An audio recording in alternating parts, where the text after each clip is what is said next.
ও নমস্কার বন্ধু, ভালো আছেন? আজ আবার আরেকটি নতুন ভিডিও সুস্বাগতম।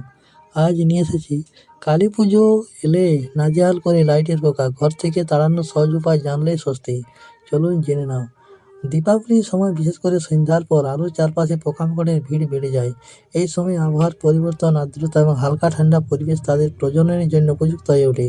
ফলে এই ছোট ছোট উড়ন্ত পোকামাকড় দরজা জানালা ফাঁক ফোকর দিয়ে ঘরে ঢুকে পড়ে, যা বাড়ির মানুষের জন্য বড় ঝামেলার কারণ হয়ে দাঁড়ায়। এইসব পোকামাকড় সরাসরি নানা ধরনের সমস্যার সৃষ্টি করতে পারে। কিছু পোকা কামড়ালে বা হুল ফোটালে ত্বকে অ্যালার্জি, চুলকানি যা ফোলা দেখা দেয়। এছাড়াও এরা খাবার এবং জল দূষিত করতে পারে, যার ফলে পেটের অসুখ বা সংক্রমণের আশঙ্কা বাড়ে। বিশেষ করে উত্তপ্ত উড়ন্ত পোকামাকড় কাঠের আসবাবপত্র এবং কাগজের জিনিসপত্রে ভয়াবহ ক্ষতি করতে পারে। এর পাখা বর্জ্য ফেলে দেয়, ফলে ঘর নোংরা হয়ে যায় এবং দুর্গন্ধ ছড়ায়। অনেক সময় এগুলো বৈদ্যুতিক সরঞ্জামের মধ্যে ঢুকে শর্ট সার্কিটের ঝুঁকিও বাড়ায়। পোকামাকড় দূর করার ঘরোয়া উপায় কী তাহলে সবচেয়ে সহজ এবং নিরাপদ উপায় হলো নিম বা লবঙ্গের তেল ব্যবহার করা। নিম তেল জলে মিশিয়ে স্প্রে বোতল নিয়ে জানালা, দরজা এবং লাইটের চারপাশে ছিটিয়ে দিন। লবঙ্গের তেলের গন্ধ পোকামাকড় সহ্য করতে পারে না, তাই এটিও কার্যকর প্রতিরোধ হিসেবে কাজ করে।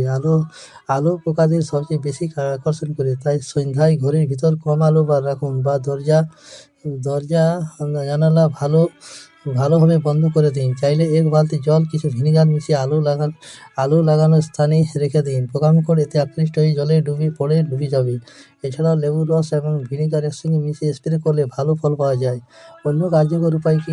কর্পূরের গন্ধ পোকামাকড় দূর করতে দারুণ কার্যকর। ঘরে কর্পূর জ্বালিয়ে রাখলে তার ধোঁয়ায় পোকামাকড় পালিয়ে যায়। সবচেয়ে গুরুত্বপূর্ণ হলো ঘর পরিষ্কার পরিচ্ছন্ন রাখা। দরজা জানালার ফাঁক ফোকর বন্ধ করে দিন এবং ঘর নিয়মিত ঝাড় দিয়ে মুছুন।